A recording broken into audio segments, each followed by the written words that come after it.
Money Right. in my pocket? Question mark? And we are live. Hey. Yeah, going live. Well, hello, everybody out there. All right. So, yeah, we had, pardon the slight delay in starting the show. We had to work out some stream key issues. Wouldn't Because be apparently- a Blue Box stream without technical difficulties. I mean, that's what we do best, right? So, without I think further people ado, like that. We are going to Biggie with the 5 gift subs. Thank you, sir. Oh, Yeah, man. Starting out strong. That's Yeah, a it heck is. of a way to start the stream. And just for that, you get to see our lovely faces. Oh no. Is that how we reward people? All right. So, Hello. welcome to another episode of Blue Box RPG, Loremaster Arcanum. Tonight we will be discussing Theater of the Mind, specifically running games using pretty much full Theater of the Mind. Well, I am Rob, Phantom NJ on in the Discord and constant contributor here. You may have seen me running Friday Night Crusades in the Discord on Friday nights, obviously. And I am joined by 2 wonderful people.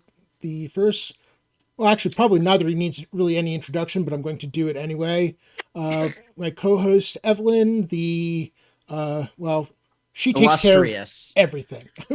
So, and Thomas, who you may know better as Alcott on the Sunday Rise of the Runelord stream, and Indeed. also runs Monster of the Week on occasion here.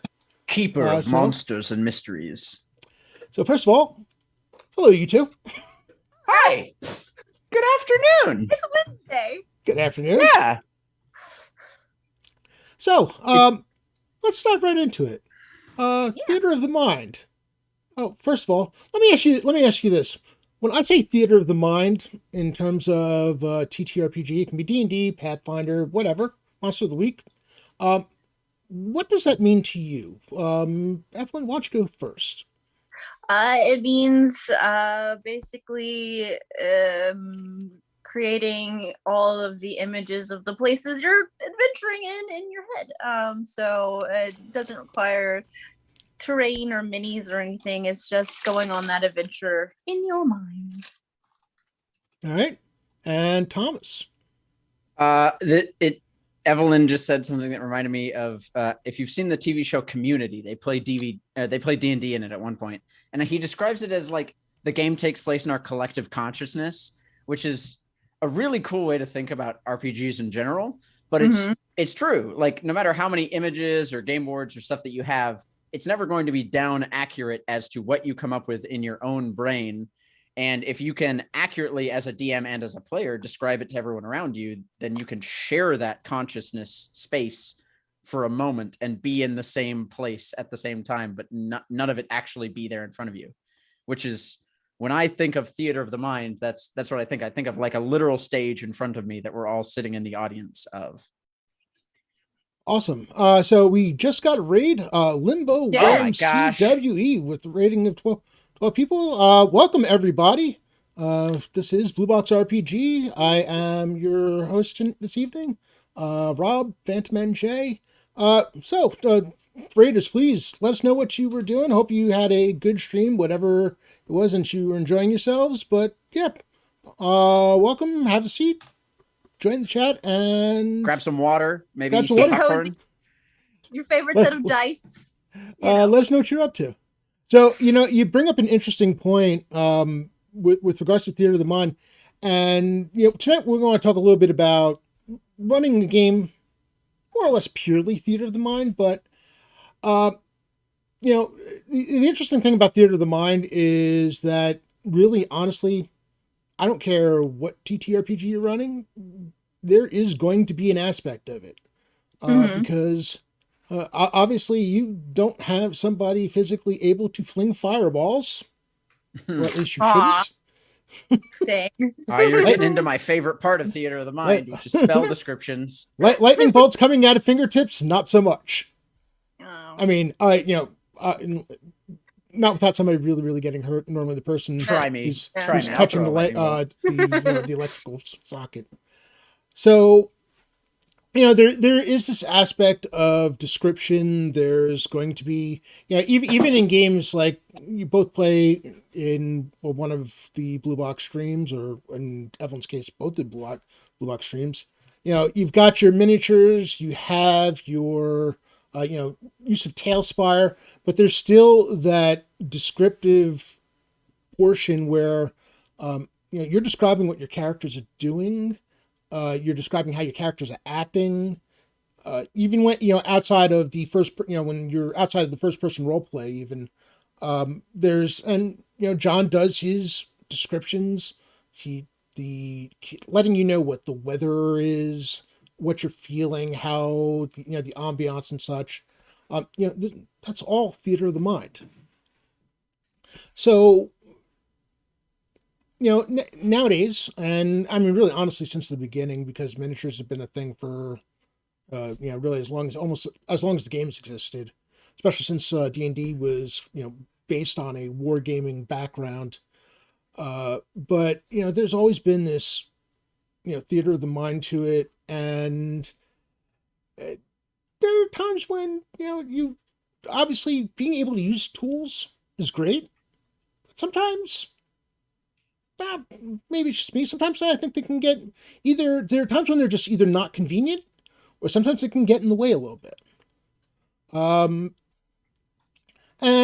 for our audience, we want to hear from you too. Please, if you've got thoughts on theater of the mind, on things that you like about it, things that you're curious about, please do ask questions. This is not just us talking to each other. We want to hear from you. So, let us know what's on your mind, and we will make sure to answer questions. So let me ask you a question for each of you, and this time we'll go in reverse. Thomas, can you think of a time when theater of the mind might be the best option? Pure theater of the mind, I should say, might be the best option for doing a game. For an entire session, that can be difficult, right? So like, I think if you have the opportunity to put some sort of reference in front of your players, it's helpful. Like whether it be, in our case, we had a session entirely on a pirate ship. John just had the pirate ship on the board in front of us. We barely referenced it, but it was there. And if any of you guys have tuned in for Monster of the Week, all I really do for reference on our stuff is just a background image of some kind, just to kind of get a mood of what I'm going for. But when it comes to things that are easier to do entirely in theater of the mind, my mind goes to cities, large areas that are difficult to prep for because you don't know where your players are going to go, with lots of NPCs, and there's no way you can reasonably, with the amount of processing power you'd need in a computer to make a VTT fit all those NPCs, or the amount of minis you might own, although there are plenty of people out there who might have lots and lots of minis, but to be able to accurately describe down to the detail of what you're wanting in front of you, theater of the mind is the go-to for me for cities, for stuff like large forests, any large area, right? So like dungeons and things that you pre-plan out with step by step, like left, right, here's this room, here's that. That's easy to do in a VTT or in tabletop minis. But when it's large areas, countrysides, cities, that is significantly easier to do theater of the mind. And you don't limit yourself to the way you've already painted a mini, or the way that your VTT happens to have this one specific race look or whatever. Yeah, there's two interesting things, before I get to Evelyn, there's two interesting things that you said there that kind of, one, I found interesting, one that you mentioned, Monster of the Week, because the images that you put, like the picture of the the diner or the pizzeria, I don't, I mean, it's to me, it's almost like a kind of a mood thing, just setting it. Exactly. I don't necessarily know that I would call that breaking theater of the mind. Because even then, it's a picture of the outside of things. It's not like we're you're showing an inside what we're all sitting and such. But your Monster of the Week game, for the most part, honestly, is almost pure theater of the mind. Yeah. Even and it's funny because we use Roll20 for the and because our character sheets are in there, and you do use it for combat a bit, but I feel like the combat really honestly isn't the Roll20 isn't even necessary for it. Because of the way the game plays from a combat standpoint, it wouldn't even really be necessary if you wouldn't even really need it or miss it.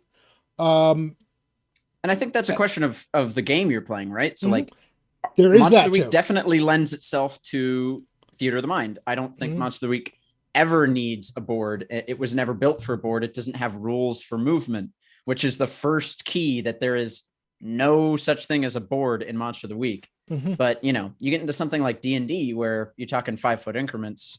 Traditionally, you're seeing a 1 inch by 1 inch grid or hex, then perhaps a board might work for you. That's actually where this is when I was getting my wife into D&D. This was something that was hard for her because she had only ever played board games before. And she wanted a board. She wanted something physical and an end goal.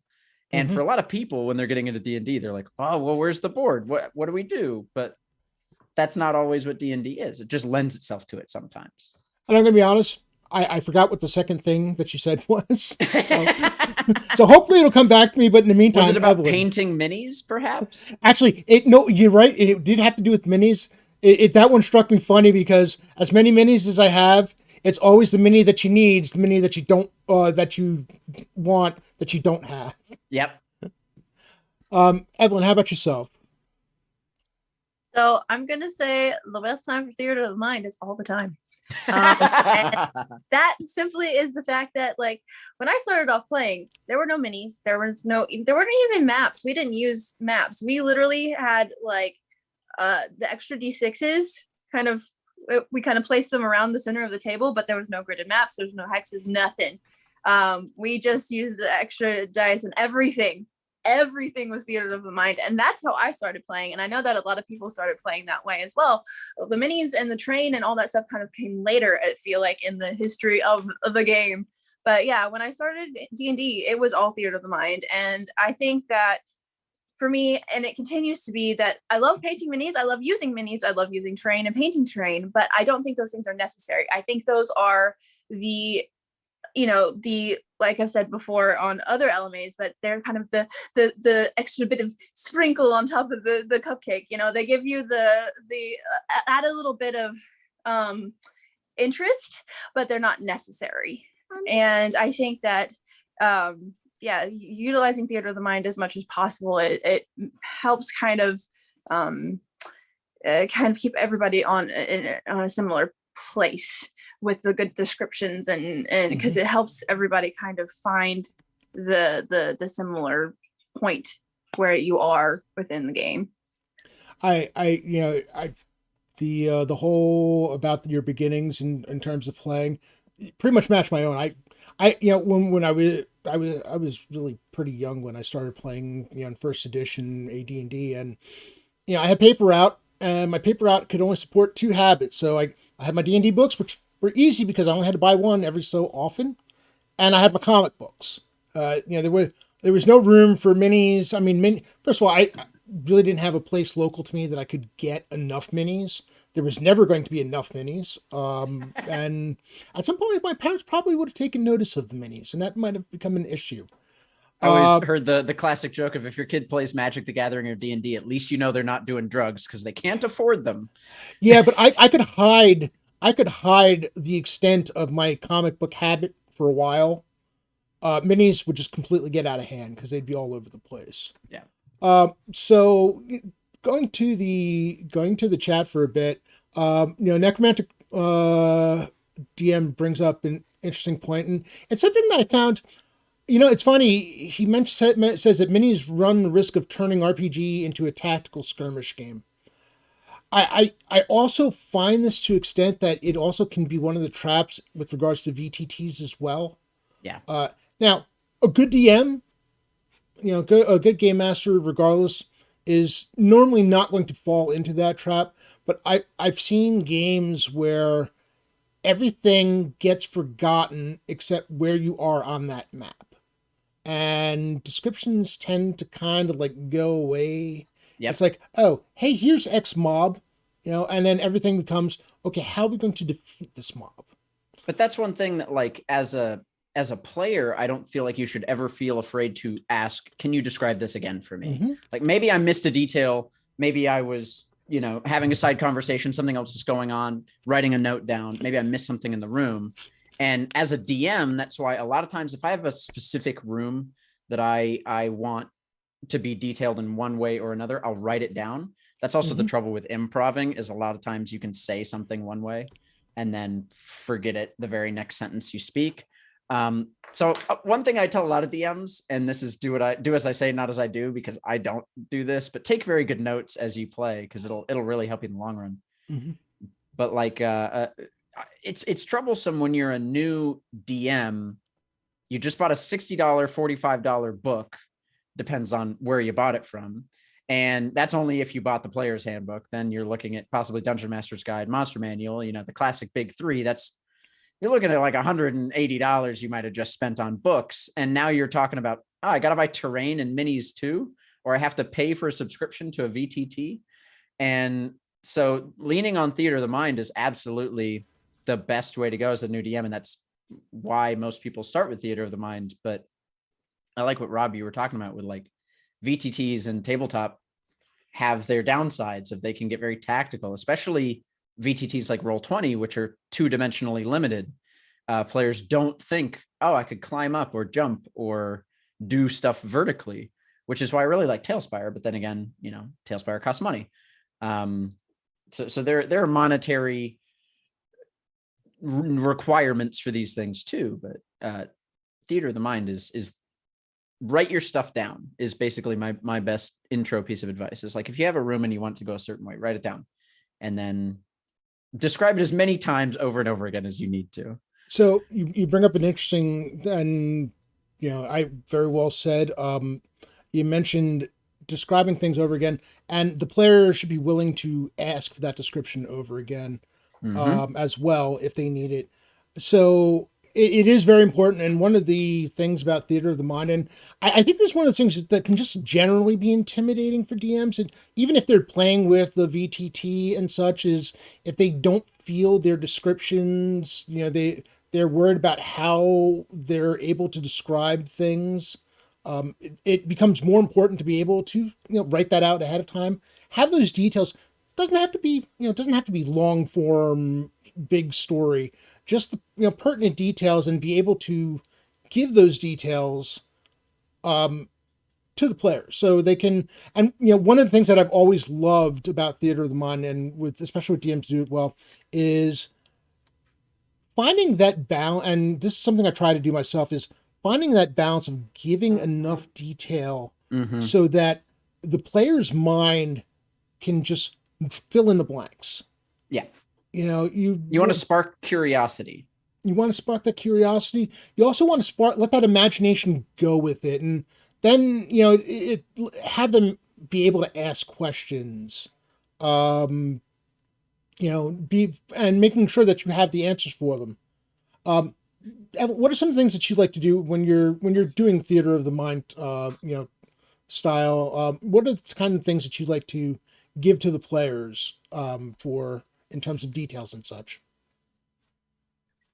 Well, when I run a game, especially if there's like specific areas that we're going to, ahead of time I like to write down all the details of what the space looks like, what it smells like, what sounds like, anything that they could possibly ask about. I do a general description, but I also add anything that I think that they possibly could ask about into the basically I do a intro description of the room, and then I do bullet points below that for any additional information that I might be giving, so that I can fill in that information. And it works with like monster encounters too. I'll because things that I expect that they might run into, I'll go ahead and write out the descriptions of those creatures or the monsters, and just general descriptions all through my notes when I'm doing prep for a one shot or a session. So I want to talk on this really quick because this is something that one of please. my favorite one-shot designers does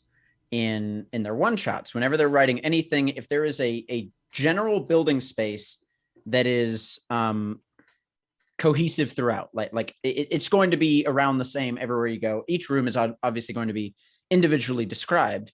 At the beginning of the description for the entire dungeon, mansion, town, whatever, he'll usually describe light, walls and floors, the ceiling, and the general atmosphere of the place. So for example, I wrote an adventure and I themed it after that. And in the dungeon, I wrote for the light section, the dungeon is pitch dark unless stated otherwise in a specific room. There are wall sconces made of beautiful pewter that contain candles that have never been lit before. So that detail is ever present throughout the dungeon. Unless stated otherwise, you as the DM know this is what's in that room. So if a player asks, I can just have a quick answer. Or for example, the ceilings are not especially tall, but most rooms are domed and reach up to 20 to 30 feet, depending on the size of the room. However, most hallways stop at 12 to 15 feet max. Having those general descriptions, because it can be really overwhelming when you're starting as a DM to write a dungeon from scratch and think I have to describe every hallway and every room and everything. You don't. Just say what the walls look like, what the ceilings look like, and the general atmosphere and lighting levels of the dungeon, maybe even heat. Evelyn mentioned smell. Set that down as a flat base for the whole dungeon, and then tack on little bits on top of that. Absolutely. So I love it.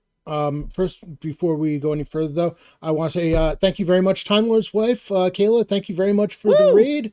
I hope you had a wonderful stream, and welcome all you travelers.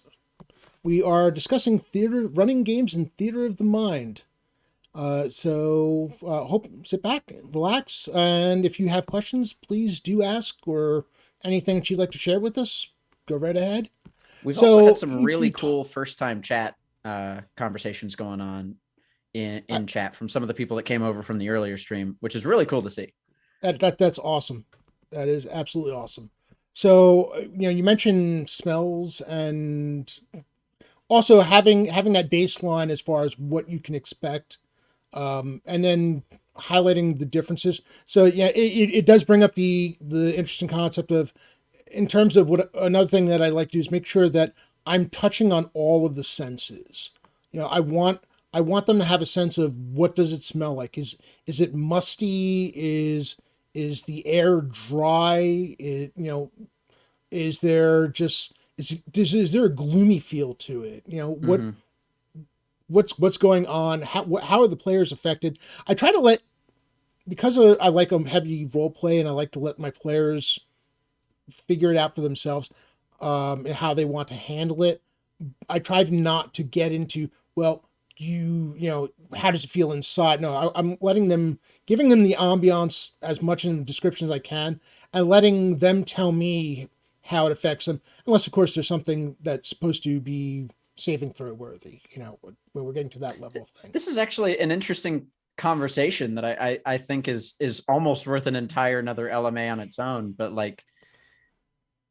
as a human being, it is hard to control exactly your initial reaction to certain things. Mm-hmm. And I think, theater of the mind perspective on this conversation only, it is sometimes okay as a DM to give initial reactions to things to players themselves within the realm of maybe what their character might or might not react. Like a grave cleric might not look at a pile of bones and have a horrible reaction, but a blue-eyed, never seen a fight in her life elf might freak out at that. And I think that it's okay to mention, this is a grisly scene that you can't help but be taken aback by, because that helps the players themselves understand that this is something that no matter how good the DM is going to do at describing it, there is some sort of a reaction that will occur to it. That's a personal opinion I have. And yeah, I agree to a point, but I like it's a grisly scene.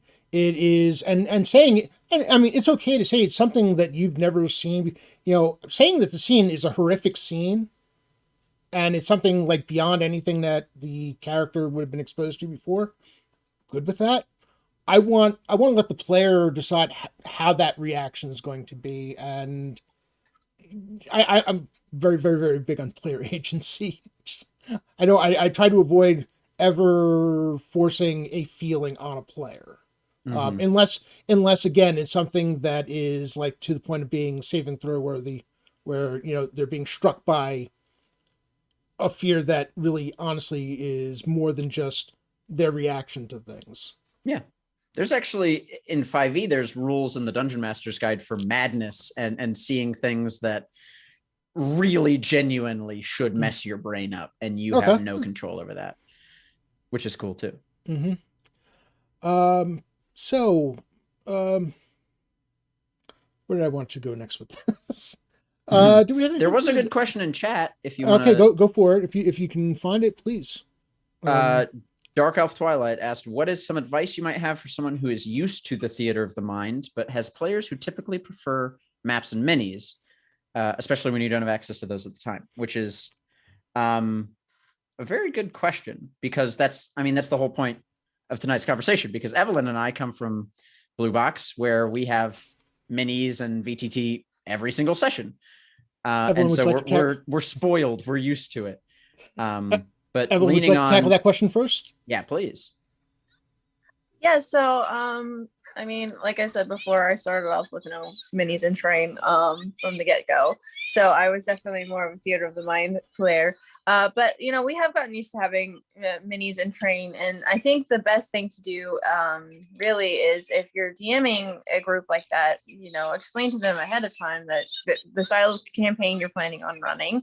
If you don't have minis and train that you'll be using, if you are planning on getting them later, you can explain that that's coming later.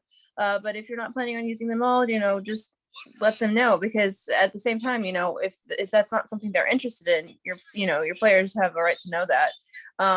And if they are interested, then they'll come along and enjoy the ride. So it's a matter of just communicating well with your group, honestly. I agree. Thomas? I think that my easiest piece of advice would be what I kind of said near the start of the stream, would be if they need something visual, because some people are just visual learners and that's how they do it, have a screen nearby, or maybe some printouts of reference images, something that sets the mood, like you had mentioned about Monster of the Week earlier, just something that puts them in that headspace. So, and I agree. And one of the tools that I use at times, even for theater of the mind, and actually somebody, I think it was Chav Hunter, had mentioned, some players are just not, for whatever, they're just not able to visualize without some kind of reference. I like to use a tool like, if I have a player who really just can't visualize where things are, purely theater of the mind, I'll use something like Owlbear Rodeo and just throw up a quick nothing map, just to put I've things. never heard of this before. Owlbear Rodeo is like the world's most basic, simple, free VTT. You can throw up a map from anywhere. You can import tokens and just put things. Now, one of the things I do with Theater of the Mind, and specifically for Friday Night Crusades, because I've got anywhere from 7 to 10 players any given week, and the game's all Theater of the Mind. So one of the things that I've done is I've stopped worrying about being precise as to where everybody is. I keep a general, idea in my head. I might have a sheet of paper with me where I'm just like generally jotting down where things are and where people are, but I'm not worried. Are they, are they 15 feet or are they 13 feet? Mm-hmm. Did they get close enough to make that strike? Or are they going to have to wait for next round? I have a general idea of how close they are, where they are. How keep track of how many are on one mob, because you don't want to get 5 things on one medium sized mob. Just doesn't make any sense. But I play a little fast and loose with that. Now I find with Castles and Crusades, it's really easy, because Castles and Crusades goes on the old school. You can move half your movement rate and attack. That and the action economy is very, very basic. You've got you're either casting a spell, you're attacking. or and you can move a little in point. 5e, you've got action, bonus action, full movement, and such. Pathfinder 2 is it Pathfinder 2 or Pathfinder 1, or is it both of them that have the larger? I think Pathfinder 2 So has double. has the 3-action economy. Right. You can move 3 times. You can move, attack, move. Oh. Yeah. So it's and there's other things you can do with those 3 actions as well. There's various like defensive moves that you can make, and you can do like knowledge checks using those actions and things like that. And certain spells use all 3 actions. Some of them only use 1, some of them use 2. That has to do with also like the height at which you want to cast the spell. Like if you want to make it a ranged spell, you use all 3 of your actions. If you want to just cast it on yourself, you use 1 action. So that's Pathfinder 2e. 1e is very similar to 3.5, in which you move and it follows the, like, if you have an attack, you can attack, or you can attack however many times your level allows you to. You can cast a spell, and so that's 1e is much more similar to 3.5e D&D. And then there's GURPS, which I've been playing recently. Where every turn is 1 second, and you're lucky if you ever get to hit anyone if you use a bow. GURPS is horrifying, but I love it. GURPS is amazing, and I hate it. It's amazing. Oh boy, yeah. So trying to figure out like new different TTRPGs that I'm trying out. It's like, all right, well, what is the action economy, and how will this work doing full theater of the mind? Because but that's a thing, like because action economy is specific to the setting, but the way you describe combat isn't. Like theater of the mind applies to combat as much as it does outside of combat. But we've had LMAs on this before. Yes, we have, and there probably will be again at some point. Yes, it's a big topic. we just come around. Let's see. Let's see. So Dark Elf Twilight, I'm hoping that we asked the question, answered the question. There's a lot of talk, and I want to make sure that we got okay. Let's see. Limbo Worm CWE. Find VTT hard to use as a DM. I can understand that. I know I've been blessed to play with some DVMs who use VTTs very, very well. Actually, probably one of them in the Greyhawk community, Will Dvorak, who his VTT games are just spot on. He does a great job of describing stuff, but the VTT never gets in the way. You never feel like it's in the way of things. I can understand because I wouldn't want to have to deal with that. I don't have I don't have the time. I like trying to do minis if I can. Unfortunately, my mini collection, I need to work on that a bit. But yeah, it's whatever helps your players. I mean, if your players need a visual, if you're doing a full theater of the mind, your players need a visual reference. I mean, heck, if if you're playing in person, if it's coins on a piece, laying here just to let them know where everyone is, that works. There's nothing saying that you can't do that. One other thing on that though is if your players do need VTTs or tabletop or whatever, and you're okay with that as a DM, you should set expectations on now you are having to do extra work to prep for the sessions. Like, keep in mind, unless you're Matthew Mercer or someone who is being paid to do this, you are taking time out of your other life to do a hobby for your friends, to do something for other people, which is like, don't overwork yourself just prepping for a session. When I was in college, I had the luxury of staying up till 4 a.m. prepping for a session the next day. It was a lot of fun. I regret those times sometimes because I did not sleep well those nights, but obviously take care of yourself. And if those expectations need to change, mention it to your players, like what Evelyn mentioned earlier. Like, that's a huge thing, is setting expectations with your players.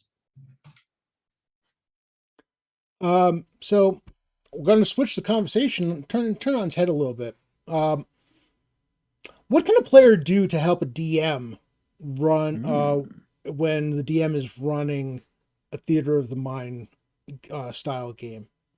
Evelyn, why don't you start us off?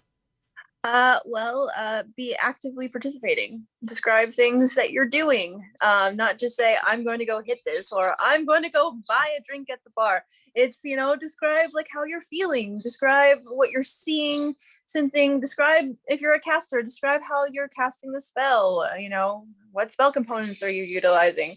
If you're, a martial combatant, describe the feel of the weight of the blade in your hand, or like the soreness in your muscles, those sorts of things that like help not only you get into that headspace, but helps encourage your DM to keep doing that, because they, one thing that I found in RP, and that goes back to me doing theater, is it's all improv. You use the yes and if you bring it, they'll bring it back, and that's you feed off of each other's energy, and that's how you best bring that from both sides of the what's happening in the session. I think it really helps the players who may not have a great feeling on how to do it, or and just get them in the mood and get them in the mindset of describing things more than they might otherwise do so. I mean, not everyone's going to be completely comfortable, but at least they'll have a better idea how to get in the moment. That great stuff. Thomas. The other one is, in my opinion, is either take notes if it helps you, or pay attention as much as you can. It is really easy in D&D, especially if there's a large party, to get into side conversations because you're all friends at the table. Of course, you're going to chat and have fun because that's what you're there to do. But, what I mentioned earlier, just remember that your DM did put in work to create the thing that you are playing. And it can be really discouraging as a DM to have to describe the same exact scene 4 times over and over again to your players just because they weren't listening when you said it the first 3 times. So just like respecting your DM in that way of like, I'm going to write this down, or I'm going to make sure that I'm paying attention or actively listening for this, evil monologue that you're giving. That I think is very important. And it's interesting you mentioned the active listening, and I fairly mentioned stay off your phone. Yes, for the love of God, please stay off your phone. The active listening, and I think one of the things that happens when you're doing a full theater of the mind game and the players are engaged and actively listening is they start to pick up. One of the constant complaints that DMs have is, well, I gave this clue like a dozen times and my players just did not get it. So it goes to the active listening. I think that it helps the players kind of get in sync with what the DM is telling them and picking up on those cues as to what might be important. I think that it's important to ask questions. If there's a detail and you're not, as a player, the DM maybe have, sometimes the DM's just not having their best day in terms of describing stuff, and they're reading things way too quickly or describing things way too quickly. Have, what do you call it, the ability to ask the questions to figure out what they need to, what it was they were supposed to be picking up on. I think and that's hard. Yeah, it's hard. It's absolutely. I think a DM on the DM side, DM has to be open-minded with regards to answering those questions. Yes, because the players are relying on you to give that detail. One of the other things, so honestly, you mentioned taking notes. There is the greatest tool possibly ever, and I don't have it in front of me for the purposes of playing in a theater of the mind game, besides a straight up notebook, graph paper. Yeah. That's it. Yeah. It was Christmas when we were able to convince my parents to buy us actual graph paper, because otherwise we would spend the day making our own. No, you wouldn't. Drawing out lines with the ruler. Oh, hell yeah, we did. Oh, We would I draw feel lines bad out in the for you. ruler. Because the other thing was we don't, we use it not only for D&D, but we'd always use it for those old text adventure games where you had to know True. where you hadn't been so you could go back there at some point. So you weren't going around in circles. But yeah, no, we would draw out graph paper so that somebody could sit there and mark off where, draw the map as we were going through. This was especially when we were like doing a published adventure. But yeah, it was graph paper. Graph paper was huge. But somebody mapping, and it's those interesting things that also helps keep players engaged, especially when you have a small party, a small group. People are taking notes, people are mapping things out. Somebody's just keeping track of the loot. It was not everything. I think that back then, it didn't feel like everything was quite on the DM. The DM was free to run the adventure, and the players had a lot more responsibility. Now we have a lot of digital tools that take care of a lot of that for us. Mm-hmm. So it can be a little trick to get back in that mindset. Though I think people enjoy it once they do. I think my Friday night group does a really, really good job of taking care of a lot of that stuff so that I don't have to worry too much. I don't normally keep track of what treasure they've gotten. They normally know. The most I have to do is go back and find out what a magic item actually was. If they might have written it down, but I might not have given them the information at the time. That's about it. This is one thing that my DM, who I play with in my personal game, does is we recently started a new campaign, and he was like, all right, we're going to have meta roles. There's going to be a quest tracker. There's going to be a cartographer. There's going to be an inventory manager. Like one individual person will house the role of, I have all the money and all the stuff. They don't literally have all the stuff as their character, but the player themselves, which can assist your DM in not having to track all that stuff for you because, well, they shouldn't have to track all that stuff for you. I had to laugh. I was like watching the chat, and Mikey B mentioned sometimes I get lost while listening to Gygaxian verbiage.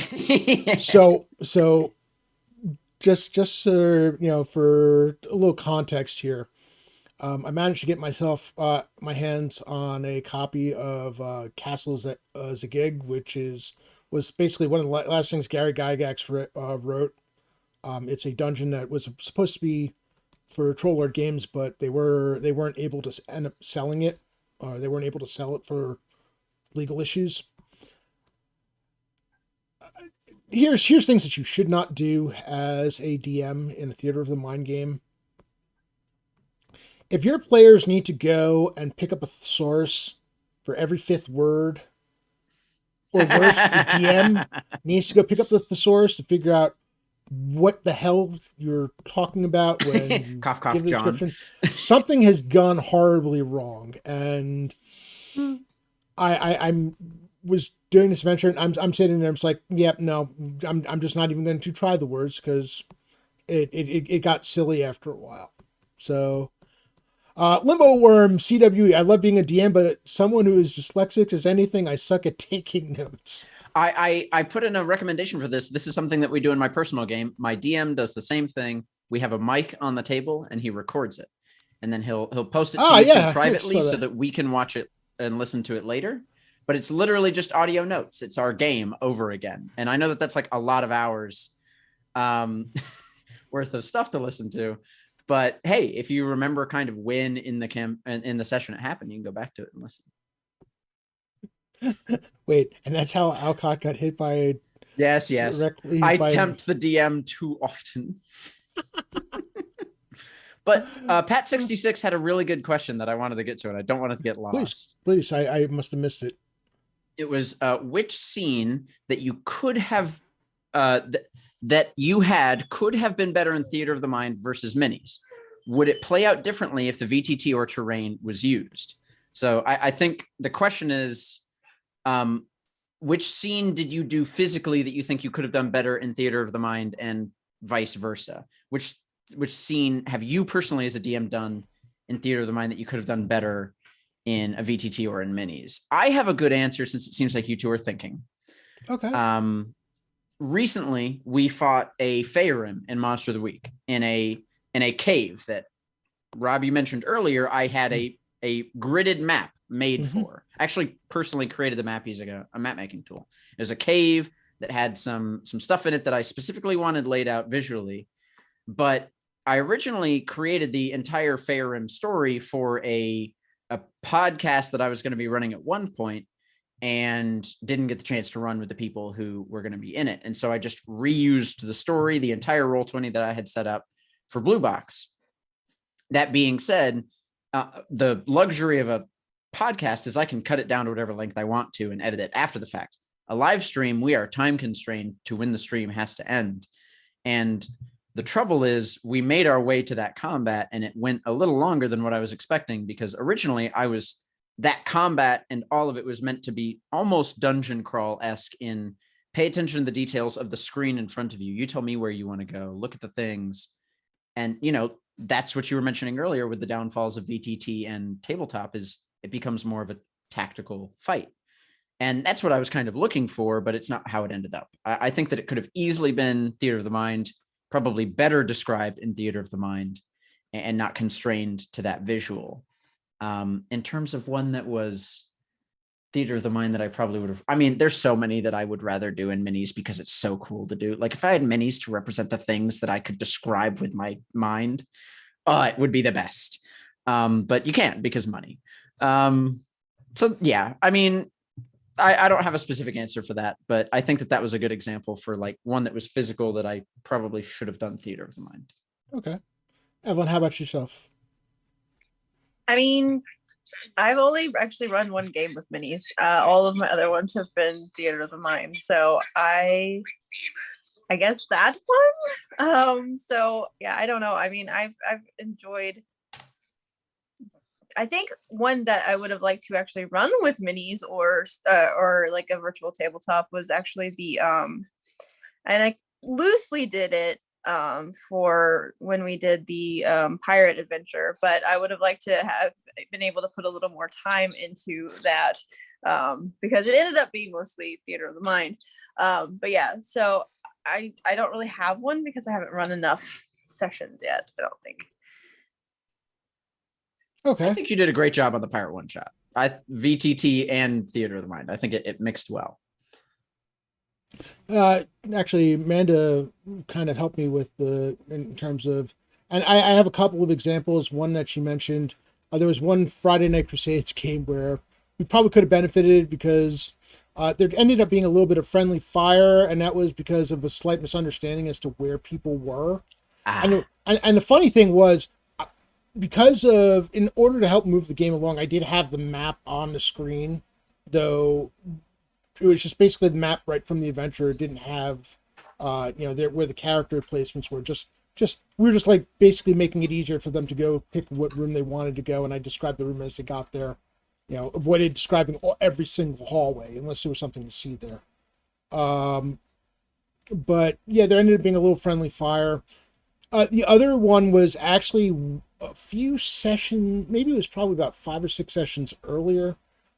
There was a thing where the party was kind of advancing, and there was a large orc raiding party, well, they weren't sure, but the orcs weren't obviously hostile, and it was kind of hard to convey to the party exactly where they were in relation to where the party wanted to be and how much of a problem that was. And it was one of the things where probably could have helped more with terrain than the actual figures, just to give them a sense. But, it's one of those things where you learn, you try to figure out, and this is part of the, as far as the DM goes, you learn where your strong points and weak points, I think, are with Theater of the Mind in terms of your descriptions and, what details you're given, so that ahead of time what it is you need to really prep. Like, once we get into the middle of things, I find it pretty easy to describe where everything is. It's that in between that, okay, there are occasionally details that I don't know what they're going to be interested in. So I have to kind of like visualize for myself what it is I think they should be seeing when those questions come up. And sometimes I have, 8 people asking me 8 different questions about what it is they're seeing. And it gets fun. It's a challenge, that's for sure. Well, you deal with a lot of players on your Friday Night Crusades, so. Oh, but I have a question. Sure. Because we're kind of getting toward the end of the stream. What if, because we've talked a lot about how to do theater of the mind effectively, but not how to do theater of the mind. What if I'm bad at describing things? like where do I find inspiration for describing things? We talked about Gygaxian verbiage, but you can read a lot. That helps. You read a lot. Get inspiration from the descriptions of the places in books. Watch other DMs. There's lots of content out there. Lots. You can see the way other people do it. You can just look up general, spend some time with just general description stuff. Search the internet. There's interesting things that you can find, way words inspire you and relate to the things that you're trying to convey. There is actually something, I'm going to drop a link in the chat. It's a website called Describe. They have a really expensive monthly subscription service that you probably shouldn't get into, but they do have some free stuff that is just nicely written descriptions of things that could help you come up with inspiration. Reddit, that's a good place to go. There's lots of communities on Reddit of people who just write things and can help you out. So here's the other part. And one of the things you can do is for creatures, the monster manual. Yeah. Most in the monster manual. And don't read verbatim what's on it. Change things up a little, go use different words for the size and such. Basically tell it in a little more of a paragraph story form than the raw information that they give you there. For locations, use something relatable. You can you're looking at a forest, go grab a picture of a forest somewhere and figure out how you want to describe the trees. You don't need to tell, heck, if you want to use the exact type of trees that they have in that particular forest, go for it. Nobody's going to be the wiser. If you've mentioned redwoods, somebody might figure out where you got the idea from, but different tree types, mountains and such. What do you see when you look at a picture? Because as a DM, you're going to need to be able to do, even if you're not doing full on theater of the mind, you're going to be able to need to do some description. So use whatever it is, and that's also kind of where you find the details that you need to give them, and then make it relatable, because most people are going to have seen a forest. So if you give them some sense of the weather, the trees, are there leaves on the trees, or what color are the leaves? Is there a breeze going through? And their mind will just take off. You don't have to describe, is the path, is it muddy, is it dry, rocky, whatever. Don't have to, you don't have to write, nobody, you don't have to be Shakespeare here. Yeah. I like the way Pat Draws said it. He said, don't be afraid to redneck it up if you need to. Okay. Which is very Pat Draws. There's also another good source for the place descriptions is especially if you're doing a lot of homebrew, is look at other modules that exist and get inspirations from published modules, and see the way that they've described things. If you're searching for something for at least inspiration for your homebrew campaigns, I wouldn't say rip it straight off, because that's a whole thing. But it's a great source of inspiration, especially if you're trying to find something that feels like a TTRPG game description. If you're trying to fit that kind of idea. Yeah. Like what I mentioned earlier with that one shot writer that I really enjoy. Most of his one shots are free. And if y'all want links to that, hit me up in the Discord and I can send them to you because they're really good. And it was a good description for me as a up and coming DM. I mean, I used a lot of the one shots, but then afterwards I gained inspiration from them because I had ran them. Mm-hmm. Yeah, all old content is always, there's always something to be gained. Either even if it's adventure ideas, descriptive ideas. Actually, one of the channel sponsors, Strollard Games, has two books that they sell: a storyteller's dictionary and a storyteller's thesaurus. So, one of the things that, and this is something that I struggle with as a DM, is I fall into the trap of using the same words constantly. It becomes like the word of the week, and it can be a really good word, but I will use it to death. So, changing up your usage of colors, the colors, how you're describing things, that in itself will help. Again, wherever inspiration takes you, wherever you can find it, old content, things that you find online, run with it. It's all good. Let's see. Fraley, have to have the happy medium in description. Too much players think you're up to something. Too little players may not see the picture you set before them. Yep. Don't describe the barrel in the corner of the room in too much detail, or they'll know what you're up to. Or chair. Like, don't over describe a chair because they might put way too much emphasis on the chair. Or that NPC, the world's most interesting goblin just sitting in the corner, was not supposed to be anything, but he's now suddenly the world's most interesting NPC That's ever. the main character now. Because you just gave too many details. It's a very good point. All right, so we're getting about that time, so why don't we start wrapping up? Evelyn, you have any final thoughts on the topic?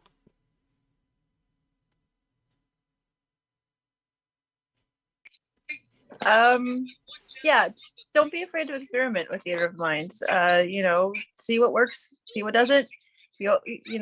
Then talk to your players, figure it out. What works best for them, what works best for you. It's always the best way to go about doing it. Sorry for. Thank you, Thomas.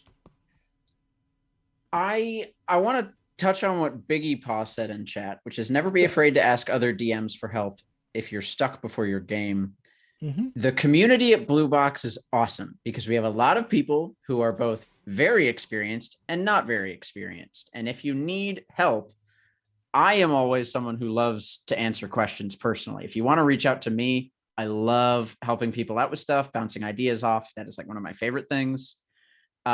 There's lots and lots of people in the community. The main chat in our Discord is a great place to drop questions, which I'm assuming Evelyn is now typing into the Twitch chat.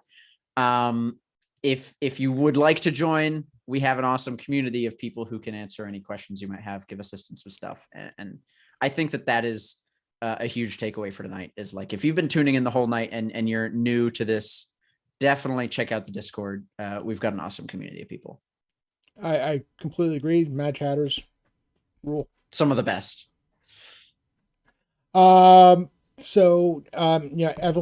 touched on, one of the things that I think is important as far as communication, talking to each other.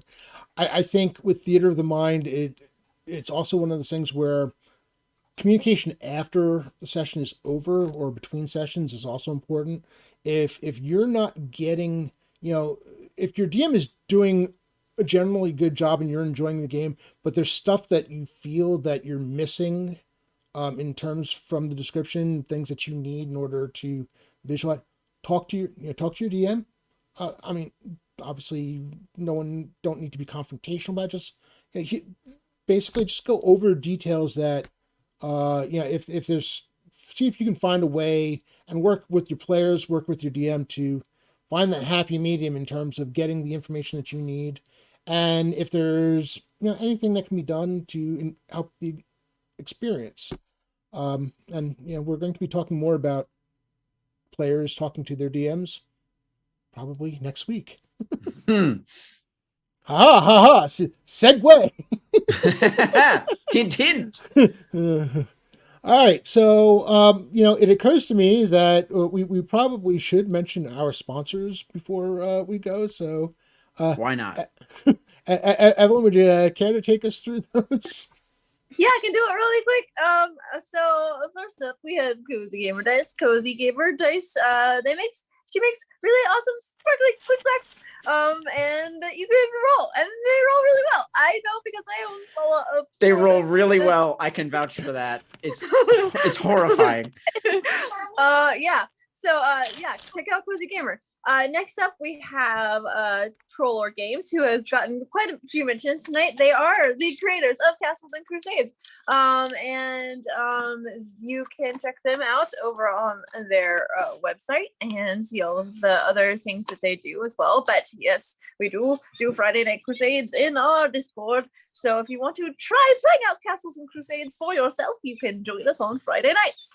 Also, we have Mike Disney, the lovely art of Mike Disney. He is a fabulous person. He's also a mini painter and artist extraordinaire. You can see his link tree there to find all the wonderful places he's at on the internet.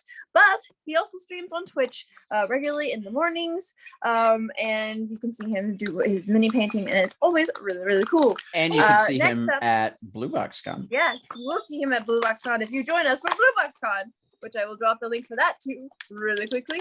And then next up, we have Ferax Fabrications. Darren from Ferax Fabrication, he makes tools for mini painting, like handles, wet palette things to hold your brushes. He also makes custom DM screens and other really cool wooden accoutrement for your D&D needs, or other tabletop RPGs if you are so inclined. Then we have next is Cowboy Hob. Hob is our wonderful resident artist. She has done all of the art for our Greyhawk Awakening Book 2 cast, all of the character art, and through the number of PC deaths that we've had, we've been keeping her well employed. So yes, definitely check out Hob. I know that she's working on some commissions right now, but she will probably open for new commissions very soon. Am I forgetting anyone? Trying to think. No, I think you got it all. All right. Yeah.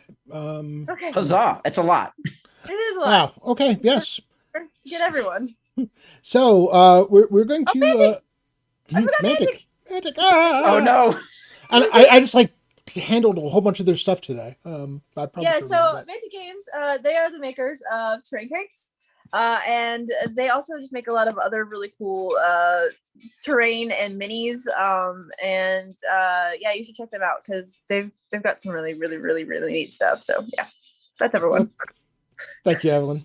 So, Yes. and before we raid Lord Gazumba, our friend Jay, who has, if you're new here and you have not yet seen Lord Gazumba's amazing terrain and minis, which is just basically we've been talking about theater of the mind.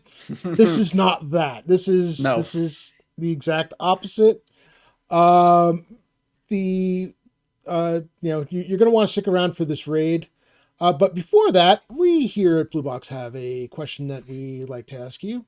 If you've been enjoying the content you've been seeing this evening, or Tuesday during Greyhawk Awakenings, or Sunday during Rise of the Rune Lords, and you have not yet followed, or you become a follower, but you have not found it yet in your means to sub, or you've subbed, but you have let your sub lapse.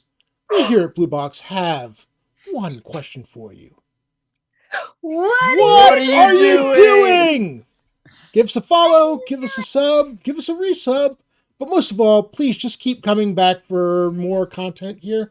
We will hopefully be seeing you Sunday for Rise of the Rune Lords, and and I will probably be back. Actually, I think all of us are going to be back next week for the next LMA. I think that's what the plan is. See. So, we will see you then. But in the meantime, I am going to set up the raid. And did it go through, or I don't even know. Potentially not. Apparently not. Why did that go through? Let me give it a try. Why does it not? I got it. All right, so we have a raid. The number is going up to Got a good 34. amount. In the meantime, I'm going to send us to the actual stream. But we are still Mike's hot. So, again, thank you everybody. And well, Thomas, whenever you're ready to hit it. Yeah. Bye Bye. now. Well, they can't see us. I just waved Wave at the anyways. stream ending screen. That's great. You're good. You can end it. We're on Gasumba. Yeah, I'm setting it up so I can 36. Good Great raid. raid. eventually. Yeah. Which is a great